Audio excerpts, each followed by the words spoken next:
Describe the national, state or provincial, AY, Pathfinder, and Christian flags. The U.S. flag has 13 equal horizontal stripes of red alternating with white. There is a blue rectangle in the upper hoist side corner bearing 50 small, white, 5-pointed stars.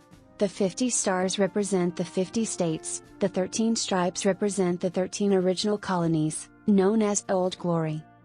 You're going to have to conduct some research on your state flag on your own accord. A Google search should give you some details to mention in your notes. The Pathfinder flag is divided vertically and horizontally through the center, making 4 equal parts. The background colors are royal blue and white, alternately sewn together, and the upper left-hand corner is royal blue. The Pathfinder emblem is centered in the heart of the background. The colors are descriptive of the purposes and ideals of pathfindering. White means purity, blue means loyalty, red reminds us of the shed blood of Christ, sacrifice, and gold means excellence. The symbols also have meanings. The shield is the protection of God, the sword is His word, the Bible, and the triangle represents completeness. The AY flag background is red and white, red symbolizing the blood of Christ and white representing purity. In the center, there is a logo that has AY, which means Adventist Youth, and it has 3 angels meaning the 3 angels message. The Christian flag is a white flag with a blue canton and a red cross in it. The cross symbolizes the crucifixion of Christ, displaying the U.S. flag. When marching in a parade, there is only one flag that has guidelines as to its location. That flag is the U.S. flag. When marching with only one row of flags, the U.S. flag is always on the right end of the row, that is, as viewed from the column following behind the flags. When marching with multiple rows of flags, the U.S. flag is always to be in the front row. The U.S. flag is also alone in the first row. The U.S. flag will be in the front row leading the column from the center position of the row. The U.S. flag should never be dipped as a sign of respect to a dignitary. The Pathfinder flag, AY flag, the Christian flag, and state flags are dipped when the eyes right command is given, but the U.S. flag should be held vertically. Demonstrate how to fold the U.S. flag. Here's a video provided by tacticalgear.com on how to fold the United States flag. Before we get started, it's important to note that the flag should be positioned horizontally, folded tightly, and must never touch the ground. For these reasons, 2 people are required to perform the fold. First, fold the flag in half lengthwise, covering the stars with the stripes. Fold in half lengthwise again. This should expose the stars. Starting on the stripe side, begin folding the flag into triangular pieces at 90-degree angles. Repeat this process until there is 1 fold left. Perform the triangular fold one more time from the opposite side.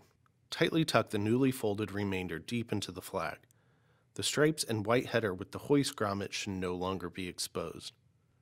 And that's a traditional way to fold an American flag. Flag protocol. Flag protocol defines the proper placement, handling and use of flags. The U.S. flag should never be used as tablecloth, be used as wrapping paper, have items pinned or sewn onto it, touch the ground. Saluting the U.S. flag. Civilians should place their right hands over their hearts, except when wearing athletic clothing, in which case they should remove their hats and stand at attention. Aliens, non-U.S. citizens, should stand at attention. Those in uniform should render a military salute. When the flag is moving, as in a parade, it is proper to salute when it is 6 paces in front of you and hold the salute until it passes 6 paces beyond. The National Anthem. On September 14, 1814, U.S. soldiers at Baltimore's Fort McHenry raised a huge American flag to celebrate a crucial victory over British forces during the War of 1812. The sight of those broad stripes and bright stars inspired Francis Scott Key to write a song that eventually became the United States national anthem. As well as the notion that America was built on the aspects of freedom and independence. Giving us the final line, "O'er the land of the free and the home of the brave."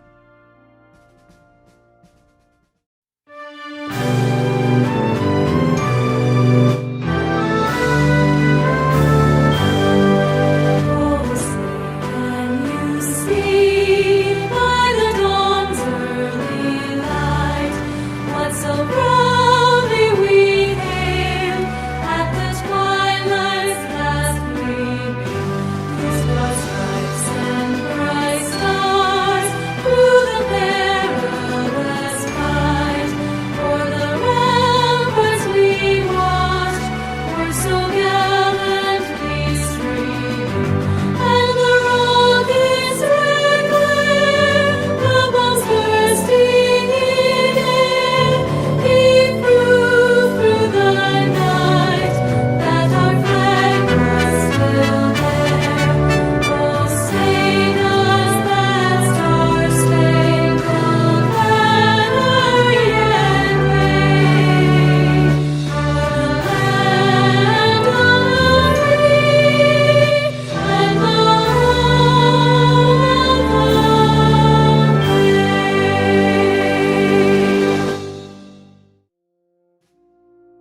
Rights of Americans.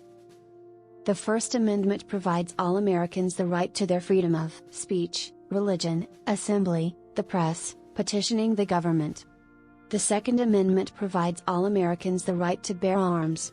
The Sixth Amendment provides Americans who are accused of crimes several levels of protection in order for due process to undergo. Responsibilities of Americans. Citizens have the following responsibilities: paying taxes, jury duty, traveling using the passport of the United States of America. Male U.S. citizens over the age of 18 must register for selective service. Vote. Not required.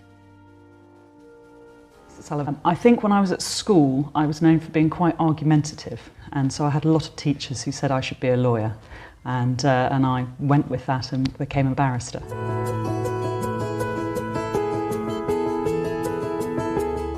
So I was a barrister for about 22 years before I became a judge, and I specialised in clinical negligence and personal injury cases, mainly representing claimants who've been injured either in road traffic accidents or in medical accidents, or when they were at work and have been injured.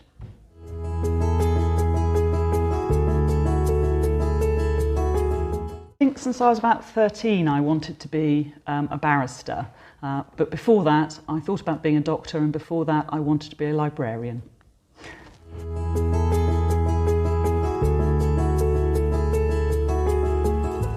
I do quite a bit of work outside of what you might think a judge does, making decisions and sitting in court. Obviously there's the paperwork side of making decisions. We make decisions on the papers, not just when people are arguing in front of us. But also as a Queen's Bench Master I get involved in editing the White Book, which is the book that contains for the High Court the civil procedure rules. I also get involved in writing guides for the court, and was heavily involved in revising the Queen's Bench Guide, and I'm currently involved in writing a guide to cases which involve children and protected parties and how the court manages their funds.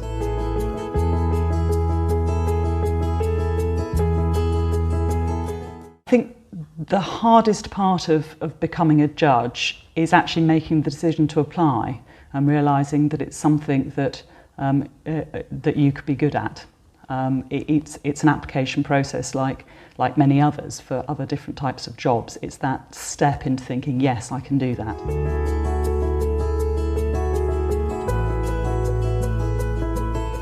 When I meet people and they ask me what I do and I tell them I'm a judge, they always look rather surprised. And I think that people assume a judge is going to be an old white man in a wig. And that's not, obviously there are some older white men who are judges, and as you go further up the judiciary there are more older white men. But I think that's not something that is representative of the judiciary overall these days. And I think people don't realise that judges are just people, and that we have families, we have lives, we have interests and hobbies, just like everybody else. And I think that's why people are slightly surprised when they meet me.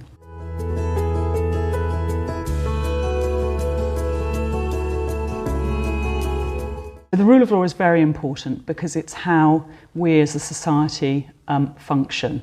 It means that everybody, no matter who they are, be they the Prime Minister or just an ordinary member of society, is subject to the same laws and should be treated by the legal system the same. It also means that our laws are made by a known system, and so everybody can know how the laws are made and how they will be applied.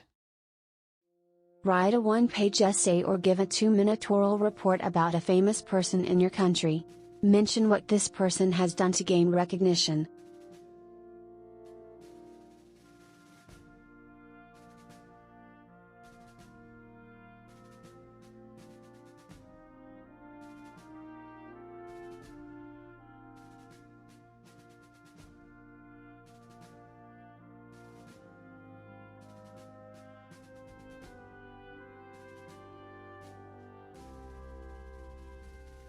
Ten famous historic events.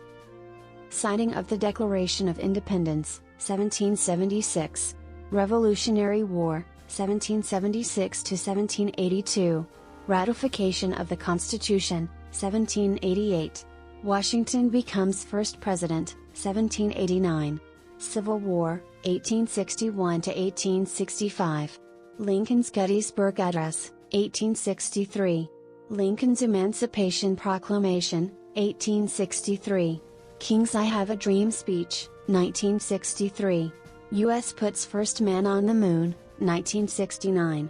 September 11th attack on the United States, 2001. Describe what you can do as a citizen to help your church and country. Getting involved is the best way to help your church or your country. Show up for services regularly and provide your tithes and offerings. If you see something that needs to be done, do it. If you do not have the skill to do it or think you need permission first, talk to your pastor, an elder, a deacon, or a deaconess. To help your country, you can vote if eligible and pay your taxes promptly. Go through the steps of an individual acquiring citizenship in the country and learn how this is done.